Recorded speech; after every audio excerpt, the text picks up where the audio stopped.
Admiral Kyung-ho stood on the bridge of his massive warship, watching the stars through the viewing window. His fleet of 200 ships moved through space like deadly sharks hunting for prey. The Zephyrian Empire had been expanding across the galaxy for over 1,000 years, and Kyung-ho had personally overseen the conquest of 43 different worlds. Today would be number 44. The encrypted message appeared on his command screen without warning. The bridge fell silent as the strange transmission played. The voice was calm, almost gentle, but the words sent a chill through the room. "Turn back now. The humans are not what they seem. This is your only warning." Jae Min, his trusted tactical officer who had served beside him for 15 years, laughed and shook his head.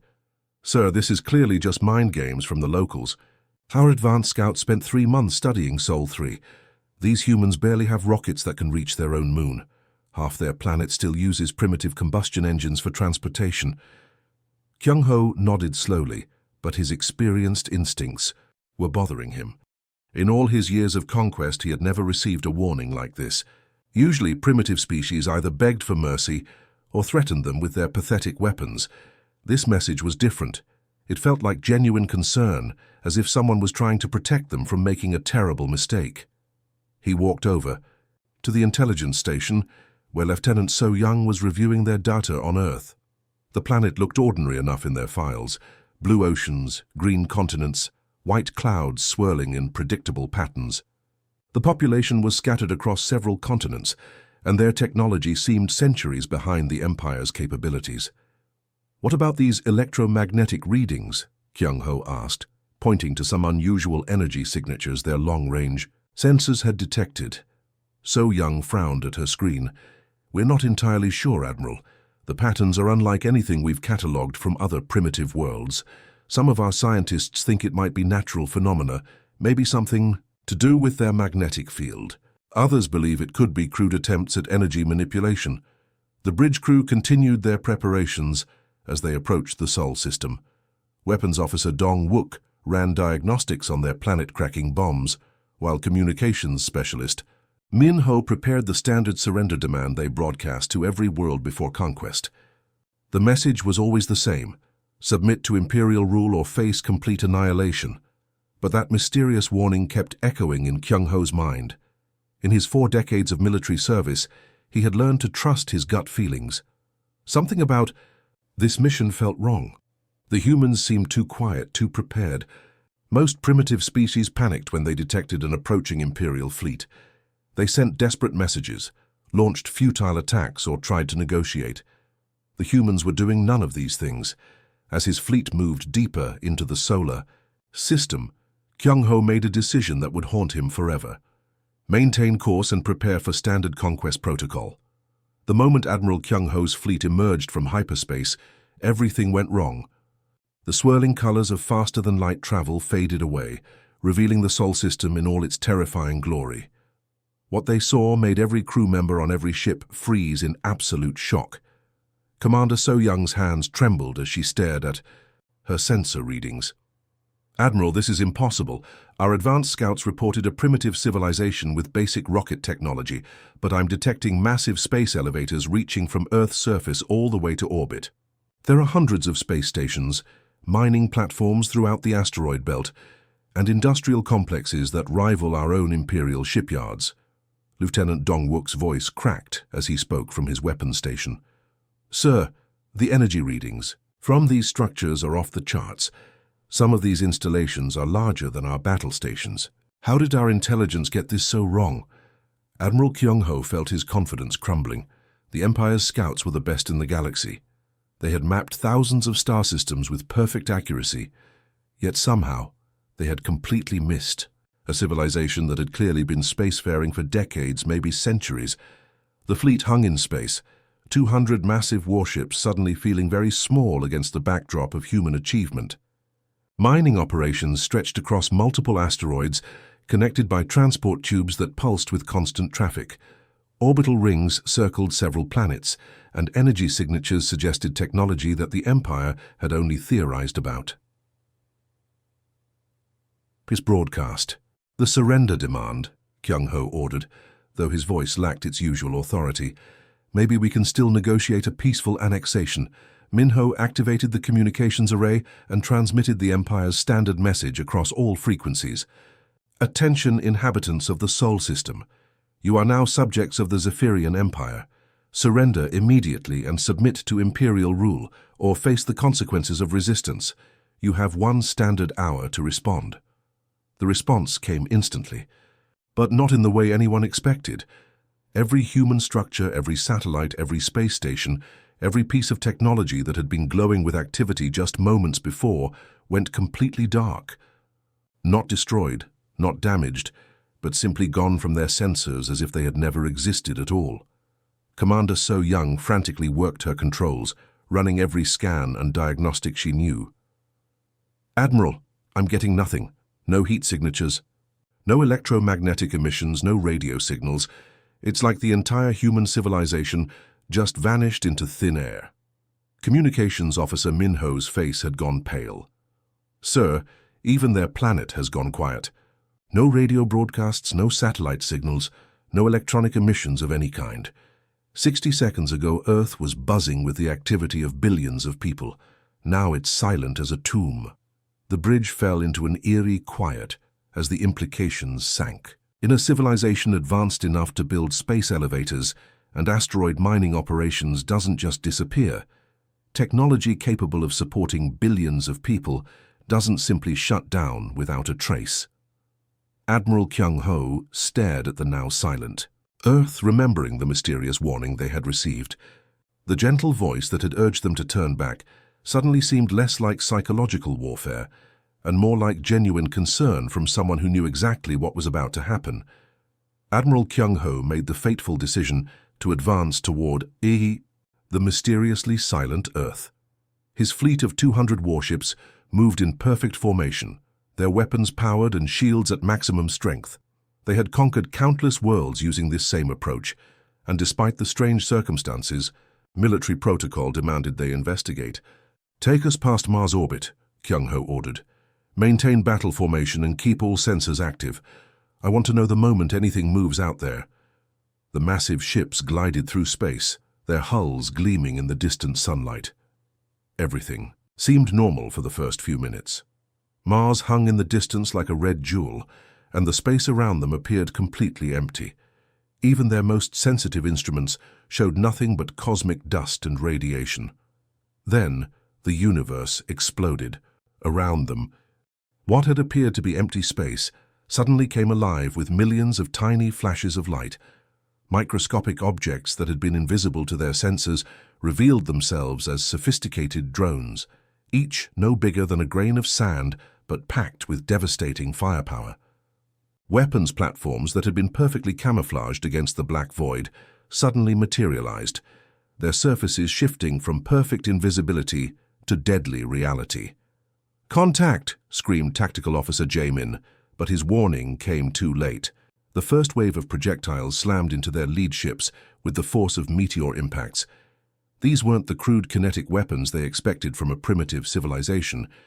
The projectiles seemed to phase through their shields as if they didn't exist, striking the hull directly and tearing through armor that had withstood plasma cannons and antimatter bombs. Commander So Young watched in horror as her sensor readings went crazy. "Admiral, I'm detecting weapons fire from every direction, but I can't see the sources. It's like the attacks are coming from empty space itself." The Imperial formation, which had maintained perfect order for over 20 years of conquest, began to fall apart. Ships that had survived hundreds of battles were being systematically destroyed by weapons that violated every known law of physics. The pride of the Empire's fleet, the dreadnought Thunder of Zephyr, simply broke in half as invisible forces tore through its spine. "Impossible," Jamin whispered, his face pale with shock. "How did a species that barely reached their own moon develop stealth technology that makes our ships look like toys? Our intelligence said they were centuries behind us in development." Admiral Kyung-ho gripped his command chair as his flagship shuddered under multiple impacts. Through the chaos, he could see his captains trying desperately to coordinate a defense, but it was useless. Every time they moved to engage a target, the humans seemed to know exactly where they were going. Their evasive maneuvers were predicted and countered before they could even complete them. "All units, random evasive patterns," he commanded over the communication system. "Break formation and scatter." But even as he gave the order, Kyung-ho realized the terrifying truth. The humans weren't just technologically superior, they were fighting a completely different kind of war. Where the Empire relied on overwhelming firepower and traditional tactics, the humans had turned space itself into a weapon. They had spent years, maybe decades, preparing this killing field, seeding it with invisible death that waited patiently for the right moment to strike. The surviving ships of Admiral Kyung-ho's fleet limped toward a safe distance, their hulls scarred and smoking from the devastating human attack. What had started as a force of 200 mighty warships was now reduced to barely 60 functional vessels. The others floated as twisted metal debris, their crews lost to weapons that seemed to come from nowhere. Lieutenant Commander Min-ho worked frantically at his communication station, trying to make sense of the intercepted human transmissions. His specialized equipment had been designed to crack the codes of primitive civilizations, but the human signals were unlike anything he had ever encountered. The patterns were complex, layered with multiple encryption systems that would have challenged even Imperial intelligence. After hours of desperate analysis, Min-ho finally managed to decode fragments of the human communications. What he discovered made his blood run cold. He called Admiral Kyung-ho to his station, his voice shaking with disbelief. "Admiral, you need to see this. The humans haven't just been watching us since we entered their system. They've been studying the Empire for decades, maybe longer. Every world we conquered, every battle we fought, every species we destroyed, they were there, observing, learning, taking notes." Kyung-ho stared at the translated messages flowing across Min-ho's screen. The humans had detailed files on Imperial ship designs, weapon capabilities, shield frequencies, and tactical doctrines. They knew about the Empire's standard conquest, procedures, their formation patterns, even the personal fighting styles of individual admirals. Commander So-young looked up from her damage assessment reports, her face pale with realization.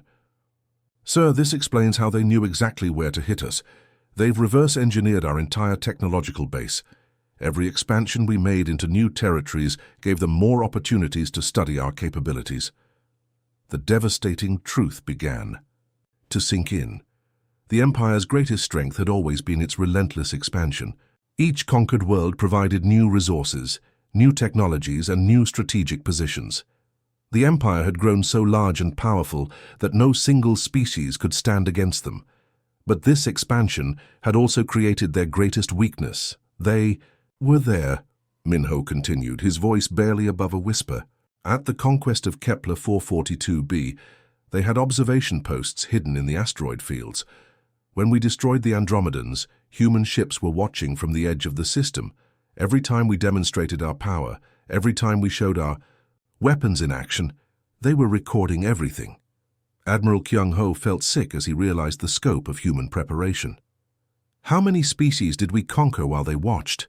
According to these intercepts, at least 30 major campaigns. They've been building detailed profiles of our military doctrine for over 40 years. They know our weak points better than we do. So-young's tactical analysis confirmed their worst fears. "Admiral, they've identified flaws in our shield harmonics that our own engineers missed. They know about the structural weakness in our hull plating that we classified as top secret. They even have psychological profiles of our command staff, predicting how we'll react under pressure." The Empire had believed its size and power made it invincible, but the humans had turned that very size against them. Every conquest, every demonstration of imperial might had been a lesson for humanity. They had watched the Empire destroy civilizations, and had learned exactly how to destroy the destroyers. Now, facing an enemy that knew them better than they knew themselves, the survivors of the Fourth Fleet finally understood the true meaning of the warning they had received. The second wave of human attacks began without warning, and Admiral Kyung-ho realized they were facing something far beyond conventional warfare. What the humans unleashed defied every scientific principle the Empire had discovered in 1,000 years of galactic conquest. Engineer Hai-won stared at her instruments in complete bewilderment as human vessels appeared on her sensors. Then, simply vanished from reality before reappearing behind the Imperial formation. "Admiral, this is impossible. Their ships aren't using any known propulsion system. They're not moving through space, they're stepping outside of it entirely." The human vessels looked deceptively simple, nothing like the massive dreadnoughts and battle cruisers of the Empire. They were sleek, almost organic in design, and they moved with a fluid grace that seemed to mock the laws of physics. One moment they would be directly in front of an Imperial ship, the next they would materialize inside the enemy formation, as if solid matter meant nothing to them.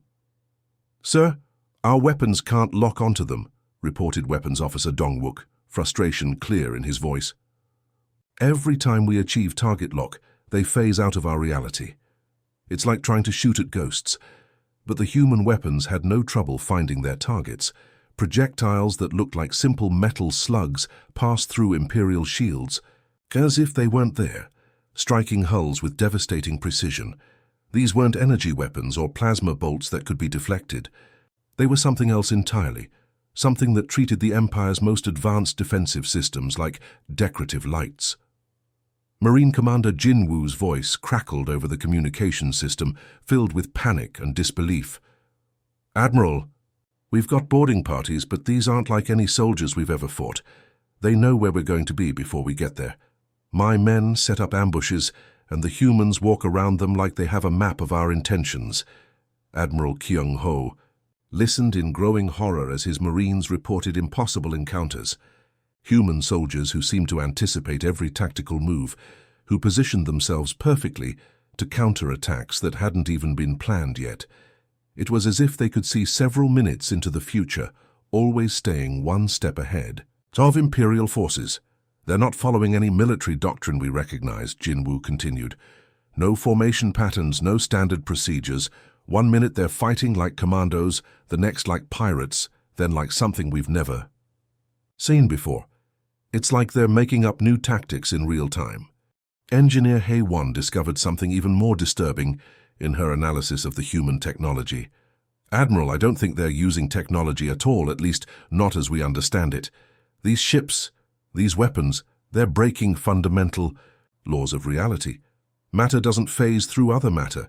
Energy doesn't ignore physical barriers. What they're doing should be scientifically impossible." The Empire had conquered thousands of species by following predictable patterns. They understood honor codes, military traditions, and logical tactical doctrines. But humans fought like no other species they had encountered. They used deception, creativity, and pure improvisation as weapons. They were willing to sacrifice ships, resources, even entire positions if it meant gaining a strategic advantage. Admiral Kyung-ho watched his orderly fleet dissolve into chaos as human forces attacked from angles that shouldn't exist, using weapons that violated physics, employing tactics that had no precedent in galactic warfare. For the first time in his long military career, he faced an enemy that fought not just to win, but to utterly redefine what victory meant. Admiral Kyung-ho stood on the bridge of his flagship, watching the tactical display with growing desperation. Of his original fleet of 200 ships, only 12 remained functional. The rest floated as twisted wreckage or had simply vanished completely, consumed by human weapons that seemed to erase matter from existence itself. His command staff looked to him with hollow eyes, waiting for orders that might save what remained of their forces. The Empire's Fourth Fleet had never suffered such devastating losses. In 40 years of conquest, they had never encountered an enemy that could reduce their mighty armada to scattered survivors in a matter of hours. "Sir, we're receiving surrender demands from multiple human vessels," reported Communications Officer Minho, his voice barely steady. "They're offering to let us withdraw if we leave immediately." Admiral Kyung-ho's pride as an Imperial officer warred with his responsibility to his remaining crews. The Empire did not retreat. The Empire did not surrender. But the Empire had also never faced an enemy like humanity. "No," he said finally, his voice hard with determination. "We didn't come this far to run away with our tails between our legs. Activate the planet killer." The bridge fell silent. Every officer knew what that order meant. The planet killer was the Empire's most feared weapon, a device capable of cracking worlds in half. It had been used only 3 times in Imperial history. each time to make an example of species that dared to resist too fiercely. The weapon didn't just destroy cities or civilizations, it annihilated entire planets, turning them into asteroid fields as a warning to others. Commander So-Young hesitated at her station. "Admiral, are you certain? The energy readings from Earth suggest a population of several billion. The Empire's policy is to preserve inhabited worlds for resource extraction and slave labor. The Empire's policy doesn't account for enemies like this," Kyung-ho replied grimly. "If we can't conquer them, we'll make sure no one else has to face what we've faced. Activate the weapon." The planet killer began its charging sequence, drawing power from the flagship's main reactors. The massive device extended from the ship's hull like a mechanical flower blooming in space. Energy patterns danced along its surface as it targeted the blue and green world that had become their nightmare. For 10 agonizing minutes, the weapon charged. Readings showed normal power buildup, normal targeting locks, normal system functions. Everything was proceeding exactly as it had during the weapon's previous deployments. Then, at the moment of full charge, something impossible happened. The planet killer simply wasn't there anymore. Not destroyed by enemy fire, not damaged by some defensive measure, but completely absent as if it had never existed at all. Lieutenant Dong-wook stared at his instruments in disbelief. "Sir, the weapon is gone from all sensors. No explosion, no debris field, no energy signature. It's just not there." Before anyone could respond, the flagship shuddered under a massive impact. Alarms screamed across the bridge as their own shields failed under bombardment from a weapon they recognized all too well. Through the viewports, they could see the distinctive energy signature of their planet killer, now somehow in human hands, firing at them with the same devastating power they had intended to use against Earth. "Impossible," whispered Dong-wook, his face pale with terror. "They didn't just steal our weapon, they turned it against us in less than 30 seconds. Admiral Kyung-ho realized that humanity hadn't just defeated them militarily. They had demonstrated a level of technological mastery that made the Empire look like children playing with toys. The battle stopped as suddenly as it had begun. The human attack ceased, leaving Admiral Kyung-ho's remaining ships floating damaged but intact in the eerie silence of space. The survivors on the Imperial flagship waited in tense confusion, expecting another wave of impossible weapons to finish them off. Instead, something even more unsettling happened. A single human vessel approached their position, broadcasting the ancient galactic signal for peaceful negotiation. The ship was small, unremarkable, looking more like a civilian transport than a military craft. It moved slowly and deliberately, making no threatening gestures as it requested permission to dock. "Admiral," reported Communications Officer Min-ho, his voice still shaky from the battle, "they're asking to come aboard. They say they want to talk." Admiral Kyung-ho hesitated. In all his years of conquest, no defeated enemy had ever asked for a meeting. Usually primitive species either fought to the last breath or begged for mercy. The humans were doing neither. Grant them permission, he decided, but keep all security teams on full alert. The human transport docked with their flagship without incident. When the airlock opened, the being who stepped through looked nothing like what the Imperial officers expected. The human was small, barely reaching Kyung-ho's shoulder, with a slight build that suggested physical weakness. They wore simple civilian clothes, no armor, no weapons, no military insignia of any kind. The human walked calmly onto the bridge, seemingly unbothered by the dozen armed Imperial guards surrounding them. When they spoke, their voice was gentle, almost sad. "Admiral Kyung-ho," the human said, somehow knowing his name without introduction. "My name is Captain Lee. I want you to know that we tried to warn you. That message you received before entering. Our system, that was from us. We've been sending the same warning to every species that approaches Seoul."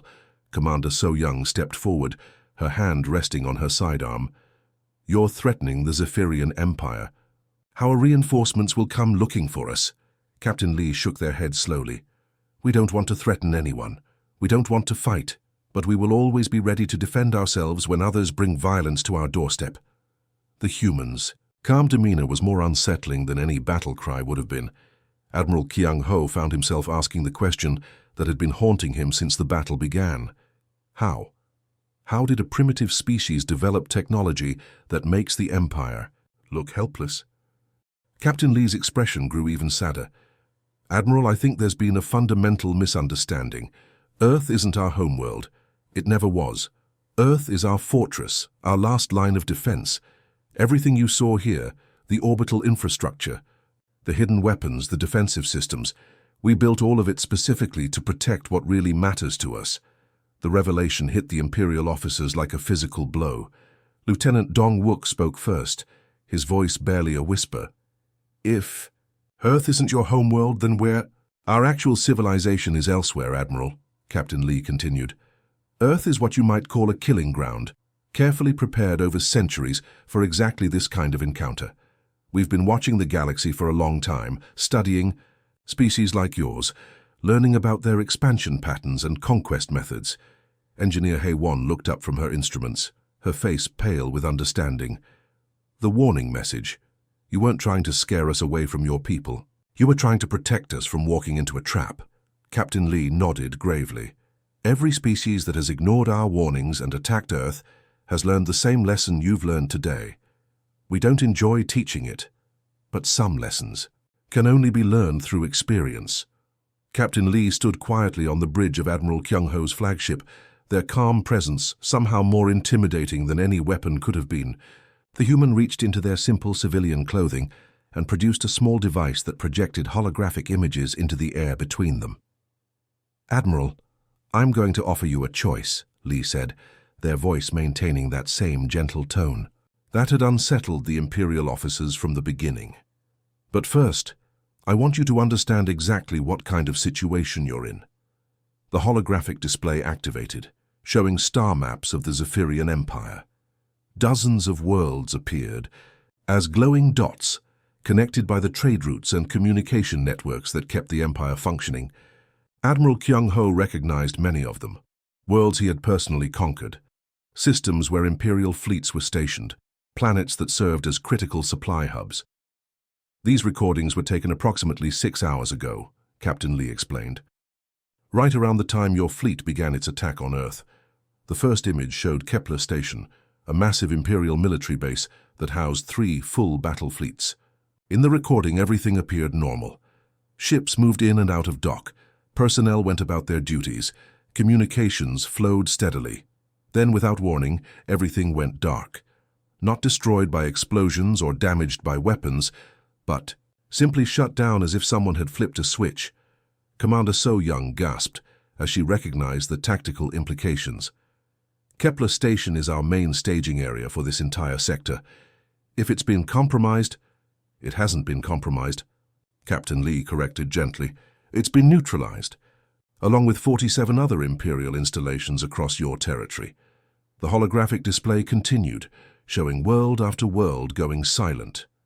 Massive shipyards that had been building dreadnoughts for decades suddenly stopped production. Communication relays that connected distant parts of the Empire went offline. Supply convoys simply vanished between star systems, leaving no trace of their existence. Lieutenant Dong-wook studied the timestamps on the recordings, his face growing pale. These events all happened simultaneously, across thousands of light-years of space, perfectly coordinated to the minute. How is that possible? Admiral Kyung-ho demanded. Even with faster-than-light communication, coordinating operations across the entire Empire would take months of preparation. Captain Lee's expression remained sad but determined. Admiral, we've had people embedded in your civilization for over 2 centuries. Not spies in the traditional sense, but individuals who became part of your society, your military, your government. They've been waiting patiently for a day like today. The revelation was staggering. Engineer Hae-won ran calculations in her head, trying to comprehend the scope of what the human was describing. You're talking about thousands of sleeper agents, placed throughout our entire civilization. More than that, Lee confirmed. We're talking about humans who have lived their entire lives as Imperial citizens, who have served in your military, who have built families and careers within your society. They love the Empire as much as any native-born citizen, but they also remember why they're there. Admiral Kyung-ho felt the weight of absolute defeat settling on his shoulders. "What do you want from us?" "I want to offer you a choice, Captain," Lee replied. "You can return to your empire and report that the Sol system was uninhabited when you arrived. Tell them that humanity died out from some natural disaster before first contact could be established. File your reports. Accept whatever consequences come from losing your fleet to navigation errors or equipment failures. And if we refuse?" Captain Lee gestured to the holographic display, where Imperial worlds continued to go dark, one by one. "Then you'll discover what full human retaliation looks like. Every world, every ship, every Imperial citizen will learn that you chose to continue this fight rather than accept our mercy." Admiral Kyung-ho looked around his bridge at the faces of his surviving officers. These were good people, who had served the Empire faithfully for decades. They didn't deserve to die for his pride. "We'll take your offer," he said quietly. 3 months later, Admiral Kyung-ho stood before the Imperial High Command on the capital world of Zephyria Prime.